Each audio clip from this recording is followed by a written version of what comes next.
She was just a maid's daughter selling her sidewalk drawings, racing to fund her mother's chemo, until a billionaire walked by and changed her life in front of everyone. A 12-year-old girl holds a pencil. It is the only weapon she has. Her mother, a maid, is fighting for her life, and the one treatment that works has been denied by insurance.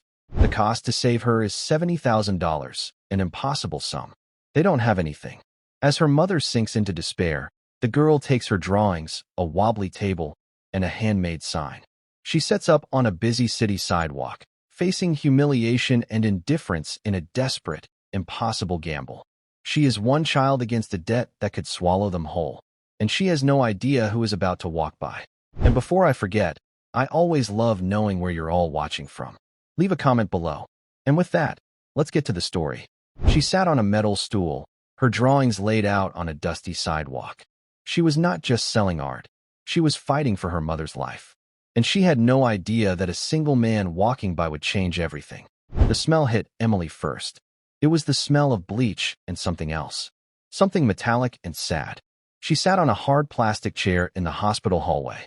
Her short blonde hair was tucked behind her ears. She kicked her sneakers against the polished floor, making a quiet, squeaking sound. It was the only sound she could control.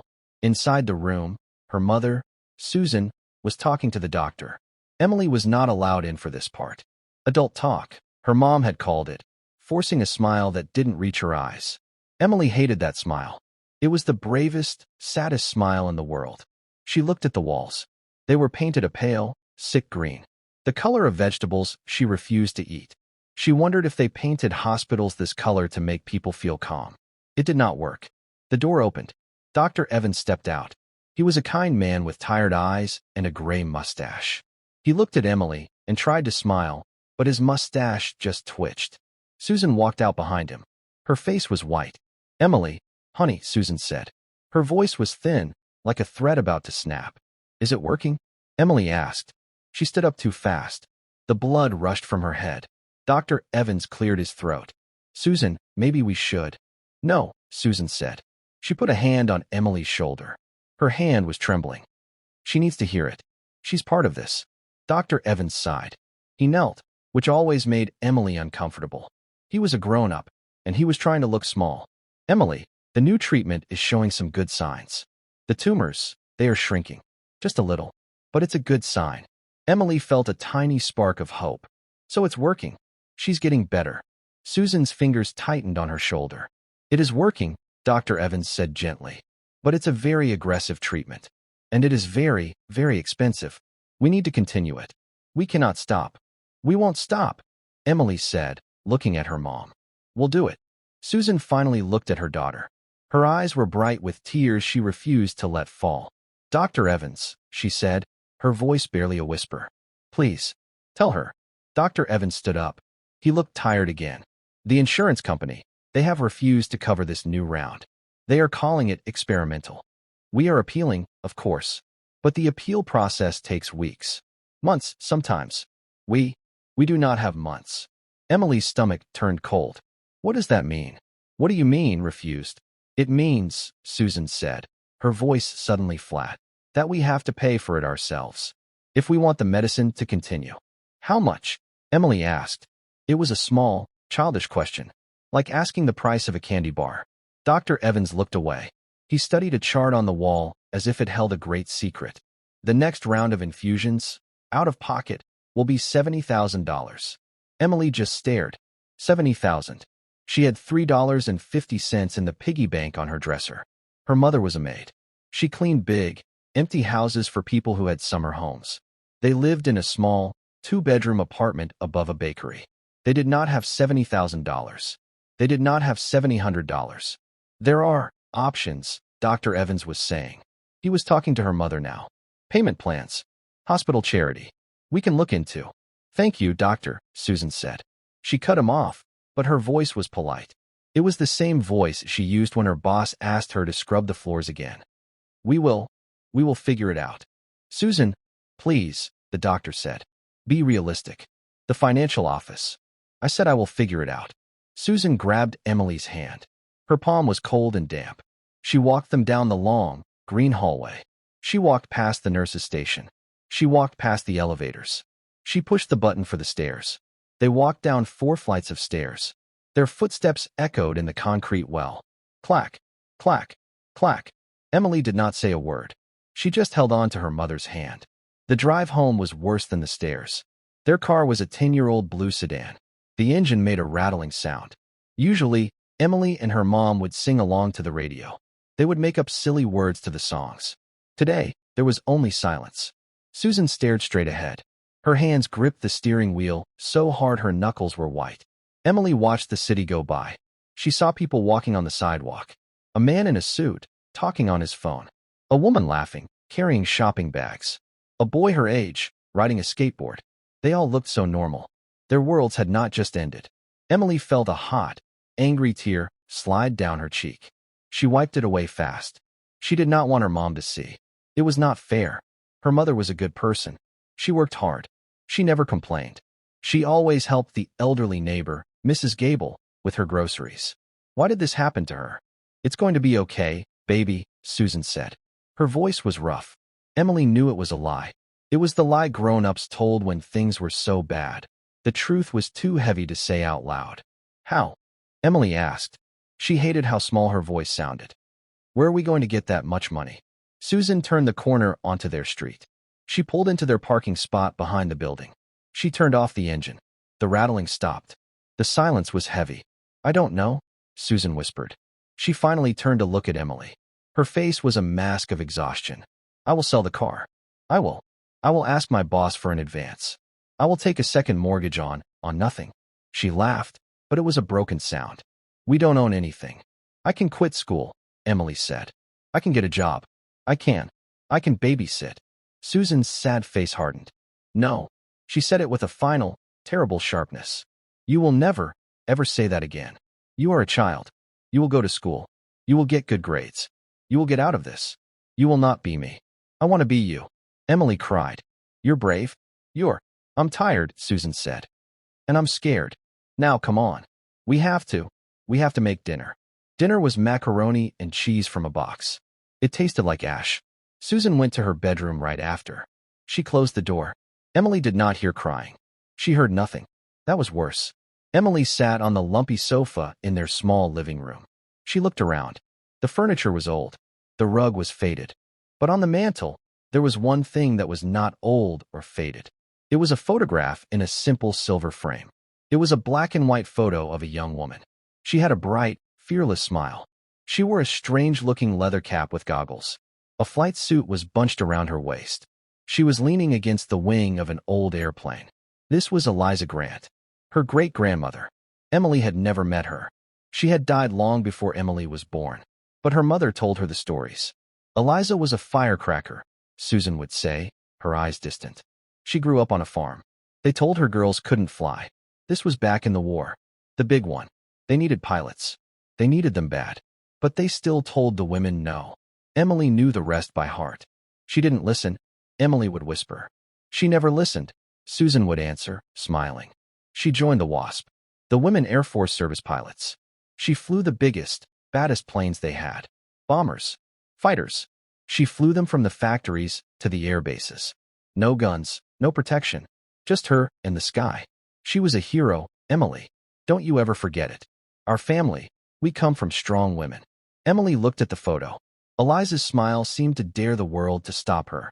She wouldn't quit. Emily felt something shift inside her. The cold fear was still there.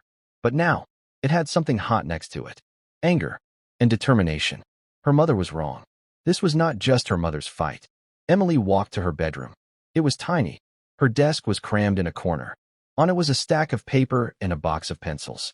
Not crayons. Pencils. Special artist pencils, with different numbers for different shades. They had been her big Christmas present. Emily pulled out her sketchbook.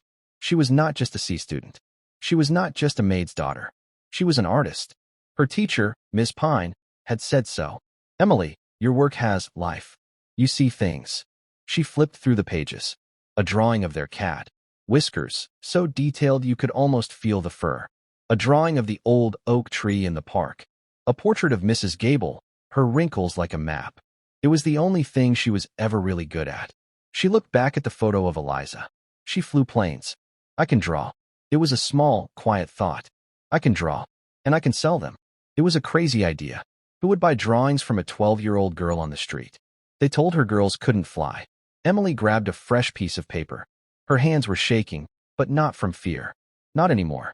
She looked at the photo of Eliza. She began to draw. She drew the fierce eyes, the confident smile, the old-fashioned goggles. She drew the propeller of the plane behind her. She worked for hours. The moon rose outside her window. The smell of the bakery downstairs, fresh bread for the morning, filled the air. When she was done, it was the best thing she had ever drawn. She pulled out another piece of paper. And another. She drew the oak tree from the park. She drew the skyline of the city from her window. She drew her mother's hands, the ones that were so tired, resting on the kitchen table. By morning, she had 10 drawings. She found an old, folding card table in the back of the closet. It was wobbly. She found a big piece of cardboard from a box. She took a thick black marker. She paused. What should she write? Art for sale? No, that wasn't the truth. Not the whole truth. She wrote, drawings for my mom's chemo. Underneath, in smaller letters, she wrote, anything helps. Thank you. She crept into the hallway. Her mother's bedroom door was still closed. Emily took a deep breath. She grabbed the wobbly table, her portfolio of drawings, and the sign. She found her old metal stool. She walked out of the apartment building. The sun was just coming up. The city was waking up. She walked 2 blocks to the busiest street, the one with the big office buildings and the fancy coffee shops. She found an empty patch of sidewalk.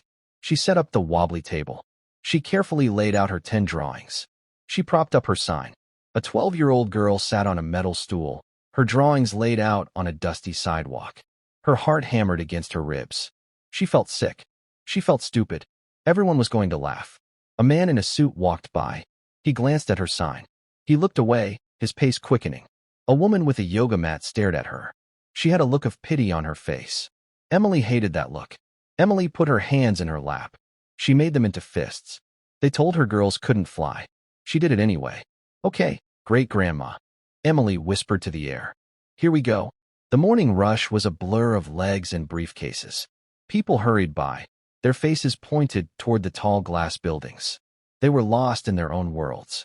They talked on phones. They sipped from paper coffee cups. Emily felt like a small, gray rock in the middle of a fast-moving river. No one looked at her. Worse, some people did look. They would see her, then see the sign. Their faces would pinch. It was that look again. The pity look.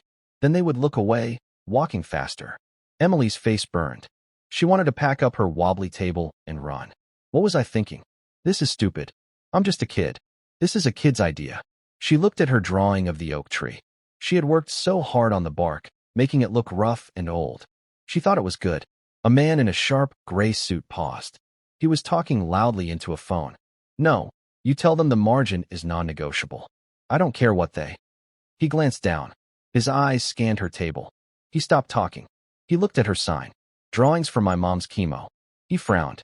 He reached into his pocket, still holding the phone to his ear. He pulled out a crumpled $5 bill and tossed it onto her table. Good luck, kid, he mumbled, and then he was walking again. Listen, Jerry, I'm back. Now about that. Emily stared at the $5. It was money. It was $5 more than she had before. But he hadn't even looked at her drawings. He hadn't bought anything. He had just tossed it, like she was a beggar. She carefully picked up the bill and folded it. She put it in the pocket of her jeans. It's okay, she told herself. It's for Mom. It doesn't matter how, but it did matter. She wanted to earn it, like Eliza earned her wings. An hour passed. The sun climbed higher. The concrete sidewalk started to feel warm. A woman with a bright red purse and matching shoes stopped. She looked very elegant. She leaned in to look at the drawings, and Emily's heart gave a little leap. Oh, these are quite sweet, the woman said. Her voice was high and thin. Thank you, Emily said. Her voice was a squeak. I drew them all. This one, the woman said, pointing to the drawing of the cat, Whiskers. It looks just like my little Sebastian. You can have it, Emily said, her words tumbling out. I'm selling them. For my mom. She's. Yes, yes, the sign, the woman said, waving a hand. How much for this one? Emily's mind went blank. She hadn't thought about prices. How much was a drawing worth? How much was her mom's medicine worth? $20? She stammered. It sounded like a million. The woman's smile tightened. $20? For a pencil drawing? From a child? She let out a little laugh. Oh, honey, that's a bit much, don't you think? Emily's face went hot. I'm sorry. 10. Is 10 okay? The woman sighed, her elegant face full of disappointment. I thought you were just, collecting. Here. She opened her red purse. She pulled out a $1 bill. You're a brave girl, helping your mother. But you can't really expect people to buy these. She placed the dollar bill on the table and walked away. Emily stared at the dollar. It felt heavier than the 5. You can't really expect people to buy these. The words echoed in her head. She looked at her drawing of her mother's hands. She had spent an hour just on the fingernails, the little lines on the knuckles. She felt a tear roll down her cheek. She wiped it away, angry. She was not brave. She was a joke. You can't be here. Emily looked up. A man in a blue uniform was standing over her. He had a thick mustache and a shiny badge that said security. He was pointing at her table. I'm just sitting here, Emily said. This is private property, the man said, hooking his thumbs into his belt. This sidewalk belongs to the building. We don't allow soliciting. I'm not soliciting, Emily said. I'm selling my art. The man looked at her table. He looked at her sign. He sighed. It was a long, tired sound. Look, kid, I don't know what your story is.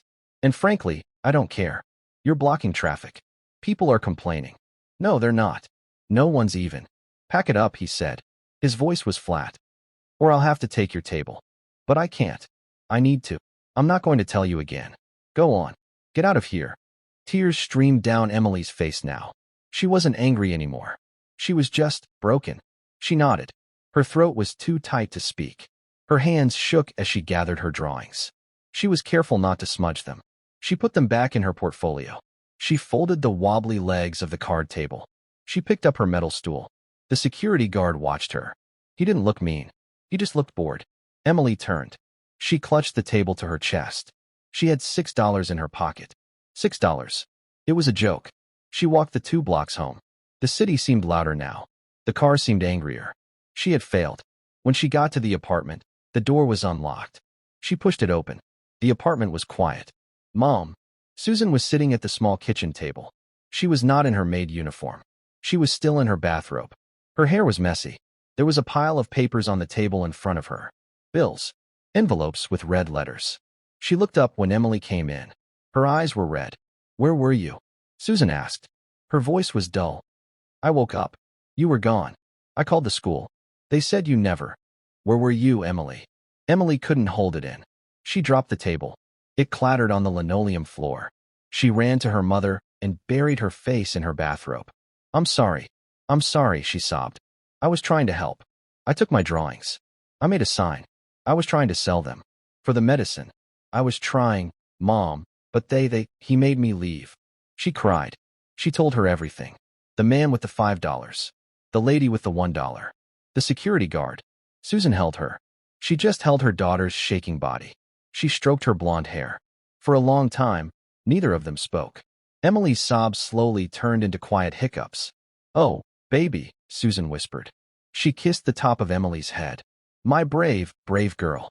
My Eliza. Emily pulled back, wiping her nose. He said I was soliciting.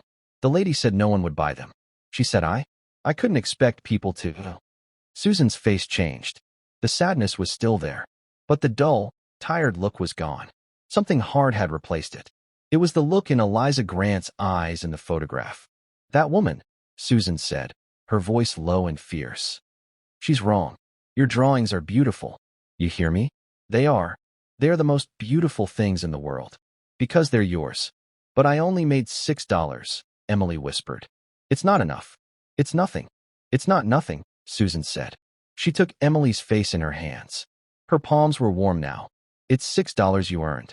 You did something. You fought back. I just sat here. I sat here and looked at these papers. I was quitting. No, Mom.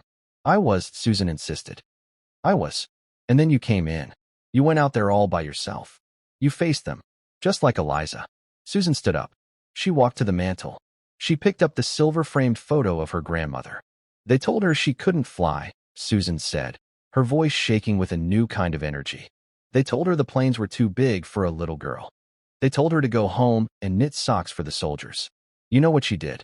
She flew anyway, Emily whispered. She flew anyway, Susan agreed. She flew a B-26 bomber. They called it the Widowmaker.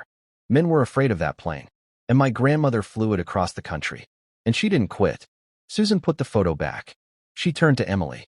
So we don't quit. That security guard? He's right. It's private property. But the sidewalk, she said, a small, fierce smile playing on her lips. The city sidewalk, that's public property. He can't kick you off the public sidewalk. Emily blinked. What? Tomorrow, Susan said. She grabbed Emily's hands.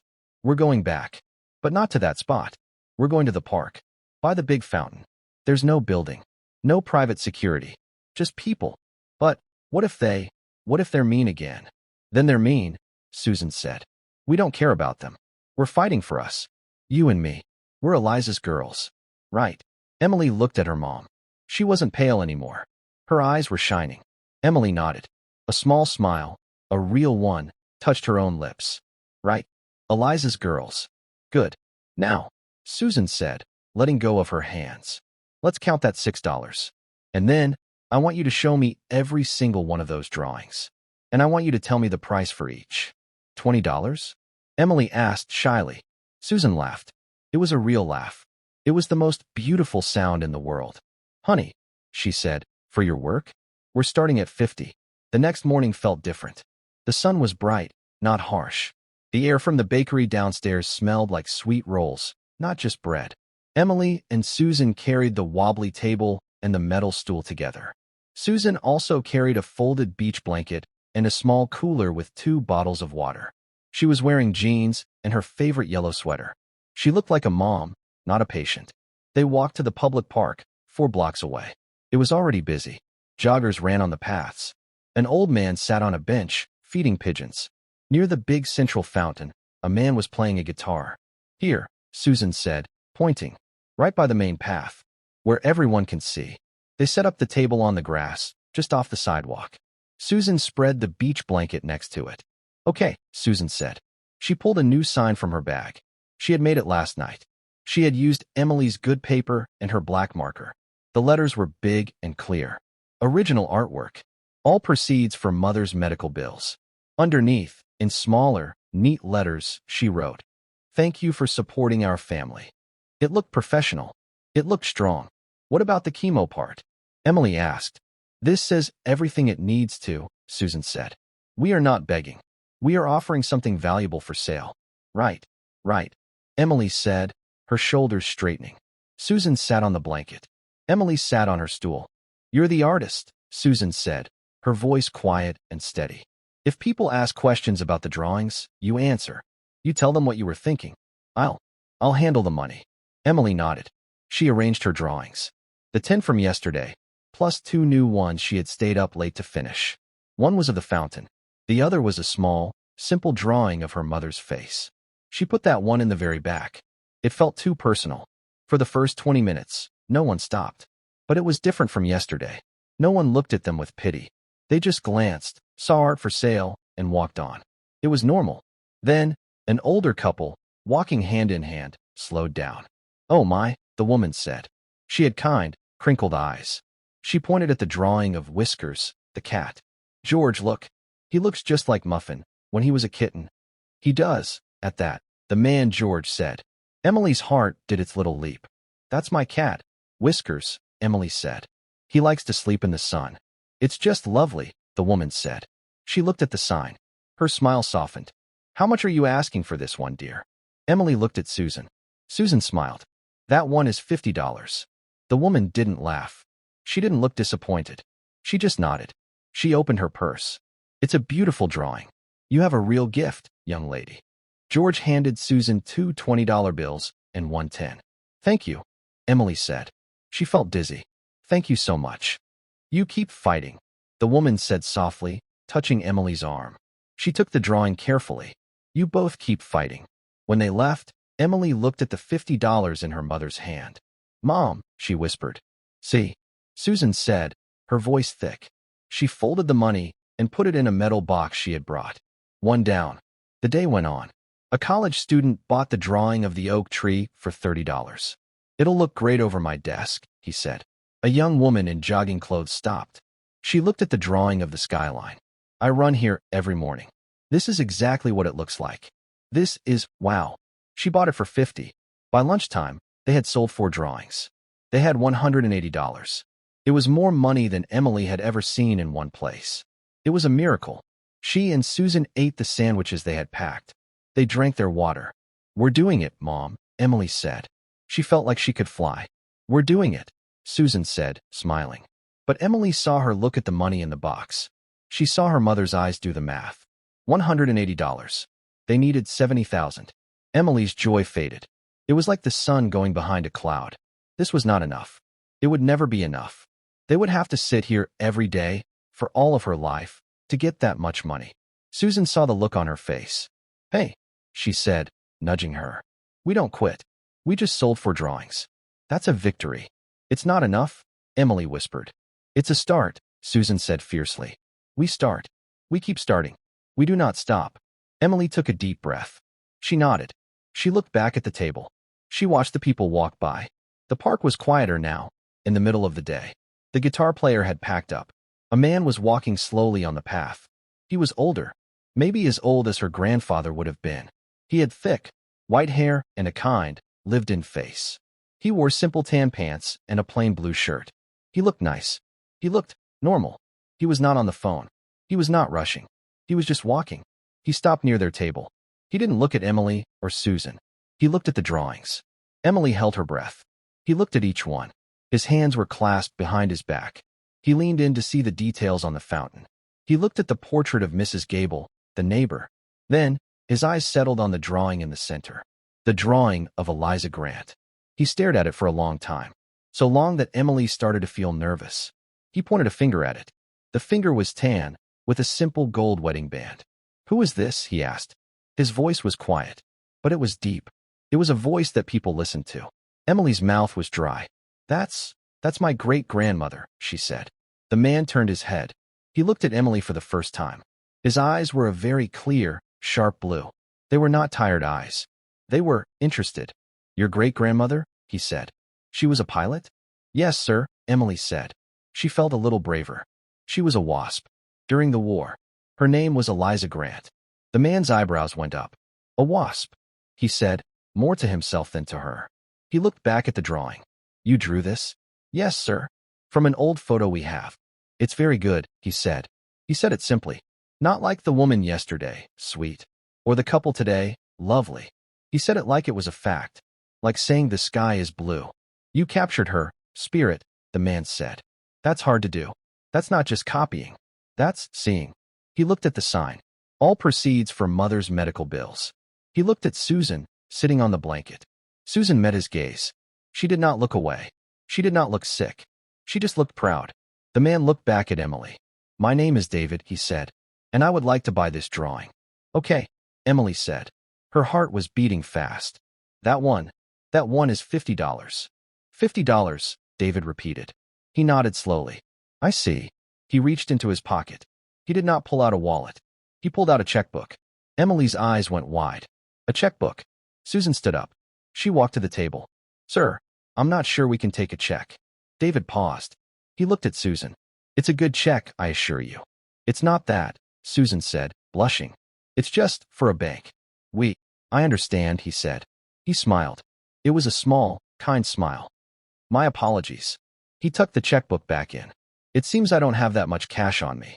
Do you mind if I walk to the bank? It's just a few blocks. I would very much like to have this. And I'd like to talk to you. About Eliza Grant. You would? Emily asked. Very much, David said. I'll be right back. Please, don't sell this one. He pointed again at Eliza's portrait. We won't, Emily promised. The man, David, nodded. He turned and walked away. He walked briskly, with purpose. Wow, Emily said. He was nice. He was, Susan said. She was frowning, watching him go. What's wrong? I don't know, Susan said. He seemed familiar. He looked like a grandpa, Emily said. No, not like that, Susan said. I feel like I've seen him before. On the news, or something. Oh well. She sat back down. He's coming back. That's another $50. Emily sat down. She looked at the drawing of Eliza. She had captured her spirit, he'd said. She felt a glow of pride that had nothing to do with the money. He had seen it. They waited. 10 minutes went by. 15. What if he doesn't come back? Emily said. He'll be back, Susan said. And then he was. He was walking back. He was still alone. He was carrying a small, plain white envelope. He walked right up to the table. Hello again, he said, smiling at Emily. Hi, Emily said. I have the $50, he said. He held out the envelope. But I had a thought on my walk. I'd like to make you a different offer. Susan stood up again. She stood next to Emily. An offer? Yes, David said. He looked at the drawing still on the table. The one of Mrs. Gable. The one of her mother's hands. The one of the fountain. You are very, very talented, Emily, he said. This drawing of your great-grandmother is special. But these show you understand people. You understand light.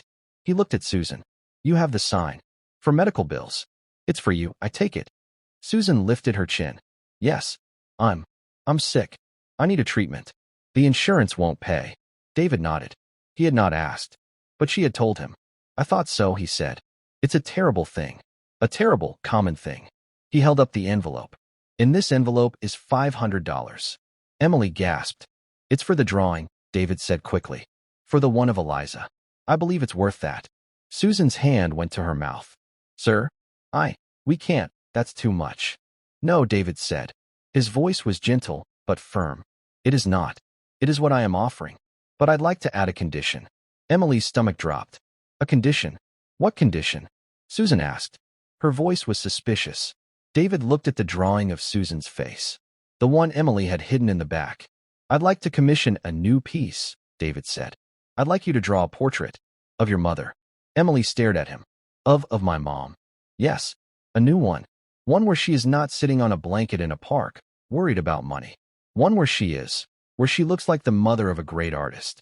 I will pay you for that commission. We don't need. Susan started. Please, David said. He held her gaze. Let me do this. I'm a collector. Of art. And of stories. And I think yours is a very important one. He looked at Emily. I have a check in my pocket. I brought it just in case. It's for a lot. He looked back at Susan. It's for the full amount. Susan's knees seemed to buckle. What? The full amount, David said, his voice very quiet. $70,000. Emily's world stopped. She heard the fountain. She heard the pigeons. She heard her own heart. You what? Susan whispered. She was holding onto the table. Who are you? The man, David, gave a small, sad smile. My name is David Harrison. My wife, she died 5 years ago. From the same thing. We had all the money in the world. It bought us 3 extra months. It was the best 3 months of my life. He looked at Emily. His blue eyes were shining. I run a foundation, Ms. Grant, he said to Susan. No, Susan. We find people who are falling through the cracks. People the insurance companies have refused. His voice was bitter. We help them. It's what my wife, Mary, wanted. Susan was openly crying now. Silent tears rolling down her face. 70,000. Yes, David Harrison said. It's for the commission. For the portrait of your mother. I am paying you in advance. Emily found her voice. It was a tiny whisper.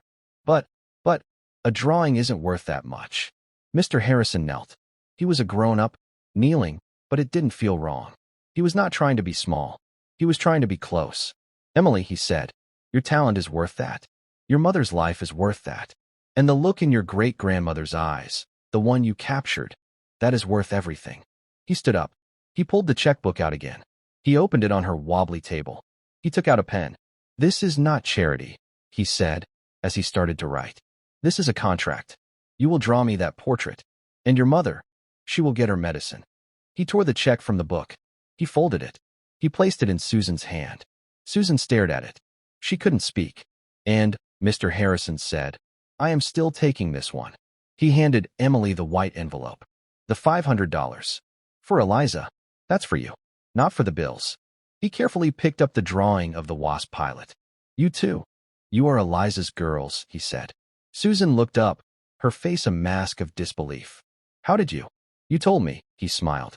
When you said, we don't quit. I heard it. He tucked the drawing under his arm. My office will be in touch tomorrow to arrange everything with the hospital. You two go home. Have dinner. He turned. And just like that, the man with the white hair and the plain blue shirt, the billionaire, walked away. Emily and her mother stood by the fountain. The money box had $180 in it. The envelope in Emily's hand had $500. And the check in Susan's hand. It was everything. Emily started to cry. But this time, it was not from fear. It was not from sadness. It was from a wave of relief so big, it washed the whole world clean. Mom, she whispered, grabbing her hand. Susan pulled her daughter into a fierce hug. She held her so tight, Emily could barely breathe. He's right, Susan whispered into her hair. We go home. We have dinner. They packed up the wobbly table. Emily folded her metal stool. Susan carefully put the check into the zipper pocket of her jeans. She put the metal box with the $180 inside her bag. Emily clutched the white envelope with the $500. It was warm from her hand. They walked out of the park. The fountain was still splashing. The pigeons were still cooing. The world was exactly the same. And everything was different. They walked the 4 blocks home in silence. It was not a bad silence. It was a stunned silence. The kind of silence that comes after a bomb explodes, and you are just grateful to be alive. Emily kept looking at her mother. Susan was just walking, one foot in front of the other. They walked up the stairs to their apartment. The hallway smelled like old carpet. Susan put her key in the lock. It stuck, the way it always did. She jiggled it. The door opened. They stepped inside. The apartment was small. The furniture was old. The rug was faded. It looked different. It looked safe. For the first time in months, Emily realized her shoulders were not up by her ears. She was not holding her breath. Susan walked to the kitchen table. She sat down in one of the wooden chairs. Emily sat across from her. Susan zipped open her pocket. She pulled out the folded check. She opened it. They both stared at it. It was from the Harrison Foundation. In the memo line, Mr. Harrison had written, "Commission, portrait of Susan." The amount was $70,000. Harrison, Susan whispered. She said the name out loud, testing it. David Harrison. She stood up. She walked like she was in a dream. She went to the corner of the living room, where a very old, beige computer sat on a small desk. The machine whirred to life. It made a series of clicks and beeps. It was so slow. Susan typed the name into the search bar. David Harrison. She clicked enter. The screen slowly filled with pictures. It was him. It was the man from the park. But he was not in a plain blue shirt. He was in a sharp black suit, standing in front of a giant glass building. The building had the name Harrison Industries on it. He was in another picture, shaking hands with the governor. He was in another, older photo, with a smiling woman who had kind eyes. The caption read, David and Mary Harrison at the opening of the new children's hospital wing. Oh my, Susan whispered. Oh my word. She clicked on a link. The Mary Harrison Foundation. The website opened. It was simple. It said, helping families in medical crisis. We step in when the system fails. Susan put her hand over her mouth. She read a line out loud. The foundation has quietly covered the medical treatments for over 400 families, in honor of Mary Harrison. Emily walked over. She stood behind her mother. He wasn't just a nice man. He was not just a collector. He was a billionaire. A man who could write a check for $70,000 like it was nothing. But he hadn't treated it like nothing. He had treated them like they were important. He had called Emily a great artist. Susan clicked the mouse, and the screen went black. The computer's reflection showed Susan's face. She was crying. She finally let go. She turned and buried her face in Emily's shoulder. Emily was small, but she held her mother up. It's real, Susan sobbed. It was a strange, choked sound. It was relief. It's real, Emily. It's over. The worry. Oh God, baby. It's real. Emily just held her. She stroked her mom's hair. I know, Mom. I know. He was nice. He was, Susan said, pulling back. She wiped her face. Her eyes were red, but they were shining. Bright and clear. He was an angel. He was just an angel walking in the park. Emily looked at the white envelope in her own hand. She finally opened it. Inside were 5 crisp $100 bills. He said this was for me. Emily said, her voice full of awe. It is, Susan said. She touched one of the bills. You earned it, Emily. You earned every cent of it. The next morning, the sun streamed into the kitchen. Susan was on the phone. Emily sat at the table, eating a bowl of cereal. She watched her mom. Susan's back was straight. Her voice was strong. Yes, this is Susan Walker, she said. She had a pen and paper. I'm calling about my treatment. The one Dr. Evans scheduled. There was a pause. Emily could hear the faint, tinny sound of the person on the other end. That's right, Susan said. The experimental round. I need to schedule the infusion. Another pause. The person was probably asking about money. The payment won't be a problem, Susan said. Her voice was calm. The full amount is being covered by the Harrison Foundation. They should have already contacted your billing department. Could you please check? She waited. Emily heard her tap the pen on the table. Then, Susan's whole body relaxed. A small smile touched her lips. Yes. I see, she said. Yes, that's correct. So, Thursday morning? At 9. That would be perfect. Yes. Thank you. Thank you very much. She hung up the phone. She looked at Emily. It's done, Susan said. The medicine? The medicine, Susan confirmed. It's paid for. It's scheduled. Thursday. I just go. It was that simple. All the weeks of terror. All the forms. All the phone calls where her mother had to beg. All of it was just gone. Wiped away by one man's checkbook. Wow, Emily said. Wow, Susan agreed. They were quiet for a moment. The reality settled over them. It was a warm, heavy blanket. Susan looked at the clock. You're going to be late for school. Oh, Emily jumped up. She had forgotten all about school. It seemed like a thing from another life. Go, Susan said, laughing. It was a real, full laugh. Go. Be a kid. Go learn something. I'm going to clean. I'm going to clean this whole apartment. I feel like I could lift the sofa. Emily grabbed her backpack. She ran to the door. She stopped. She ran back and gave her mom a hard hug. I love you, she said. I love you too, baby, Susan said. Now go. And Emily, yeah. Thank you. Emily walked to school. She felt light.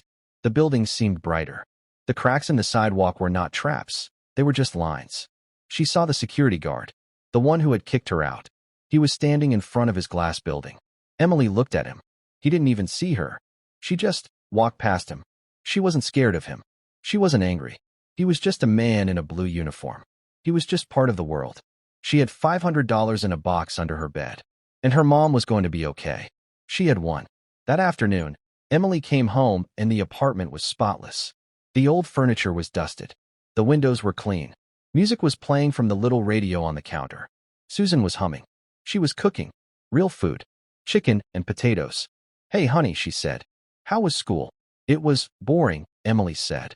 We learned about fractions. Good, Susan said. Fractions are important. After dinner, the apartment was warm. It smelled like food.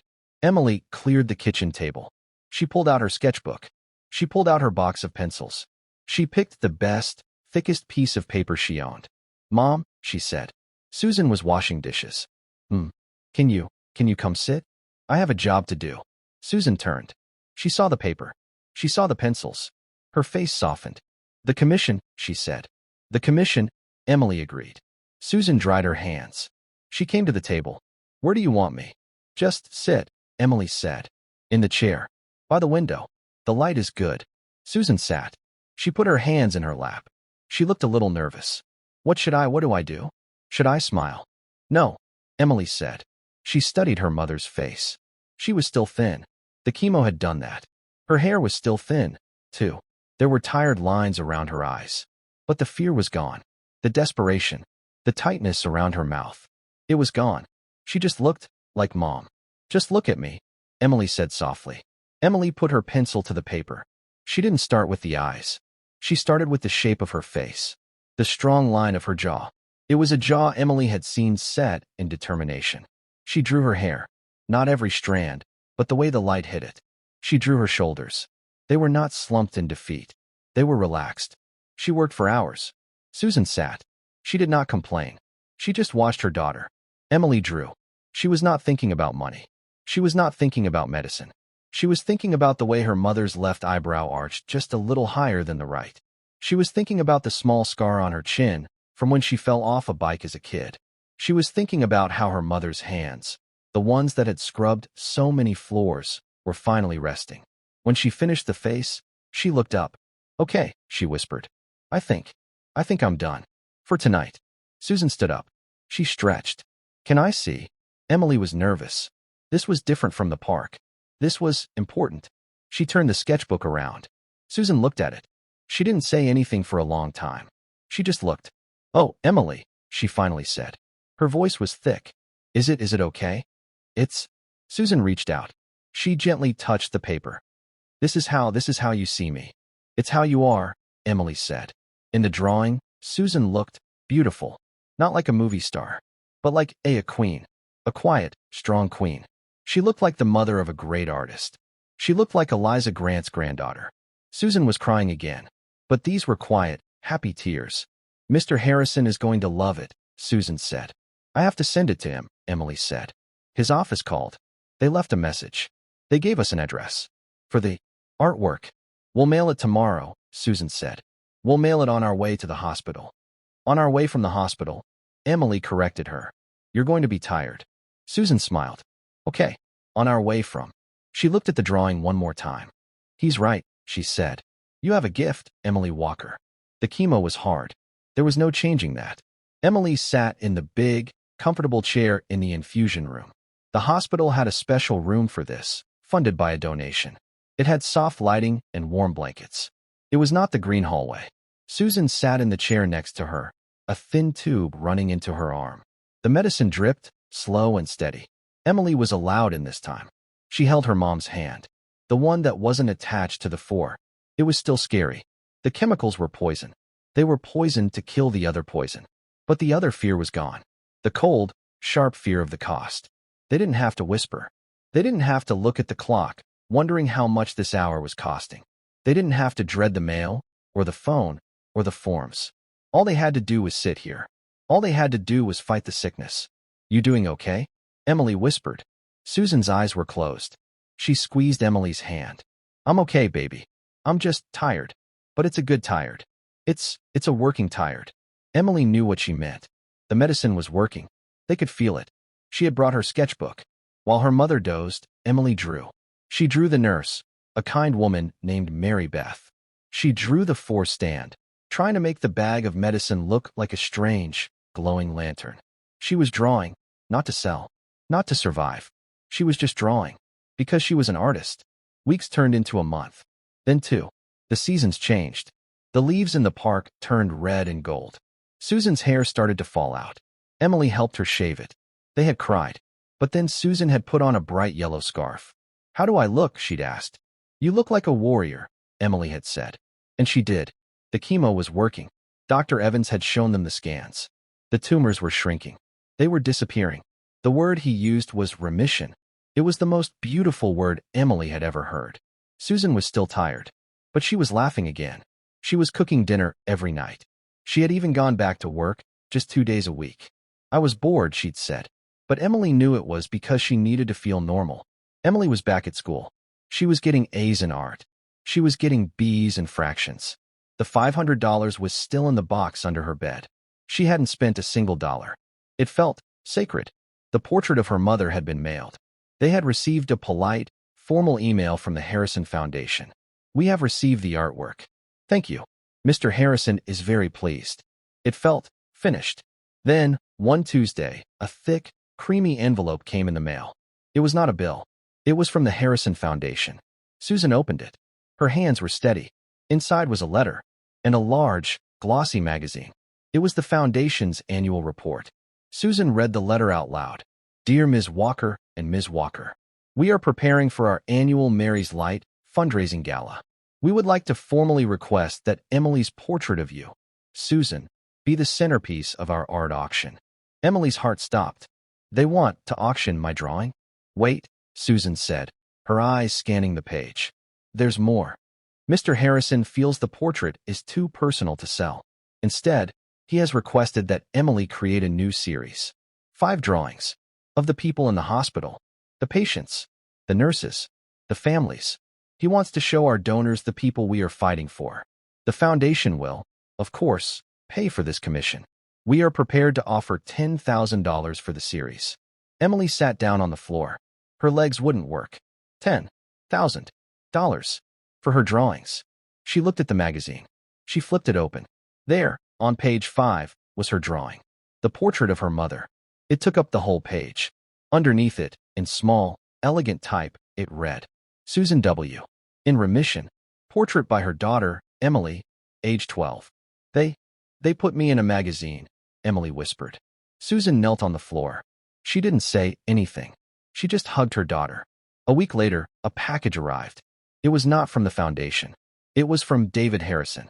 From his private office. It was a heavy, flat box. Emily and Susan opened it together on the kitchen table. Inside, there was a handwritten letter on thick, gray paper. Dear Emily, it began. I hope this finds you and your mother well. I hear the treatment is going as planned. That is the best news I could ever receive. Your portrait of your mother hangs in my office. I see it every day. It hangs next to a portrait I had commissioned of my Mary. The two of them, they give me strength. You have a profound gift, Emily. Do not ever let anyone tell you otherwise. After we met, I found myself thinking about your great-grandmother, Eliza Grant. You captured her spirit so perfectly. I felt I had to know more about her. I had my team do a little research. It's a perk of being an old billionaire, you see. We can find things. What they found, well, it surprised me. I never told you much about my own family. My grandfather, Thomas Harrison, was a flight instructor in the war. He was stationed in Texas. He trained pilots. He used to tell me stories. He said the best pilots he ever met weren't the men.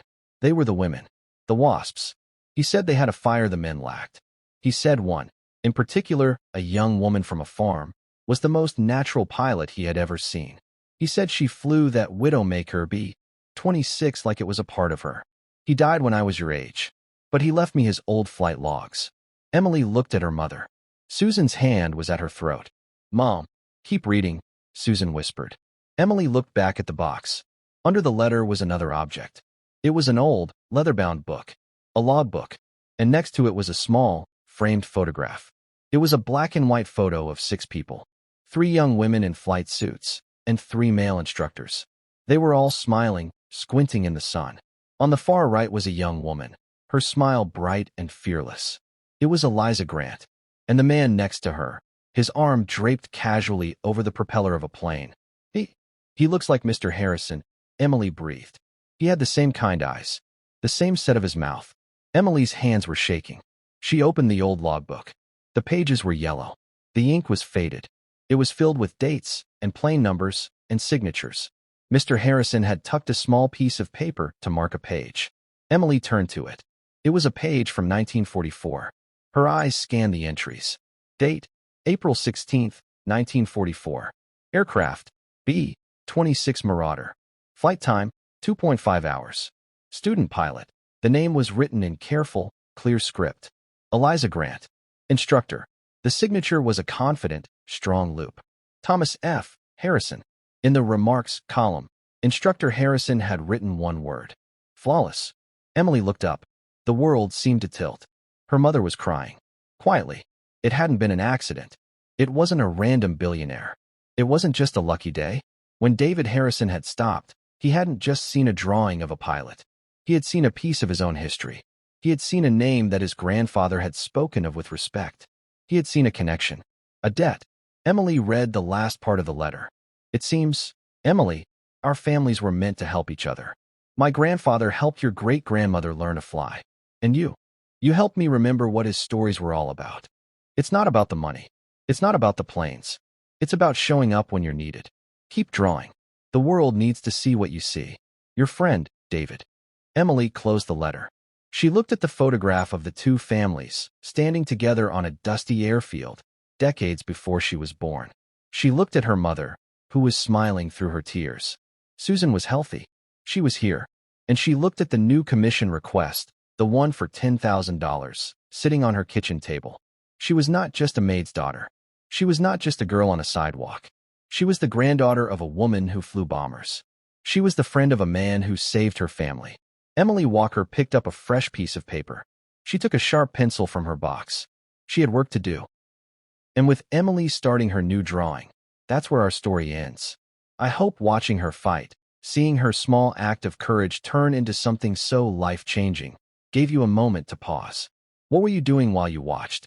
Settling in with some tea? Or just taking a quiet moment for yourself? Let me know in the comments. I genuinely love reading them. To make sure you don't miss our next story, hitting that like and subscribe button really helps. We're always trying to make these stories better, so feedback is always welcome. Thank you for sharing this time with me.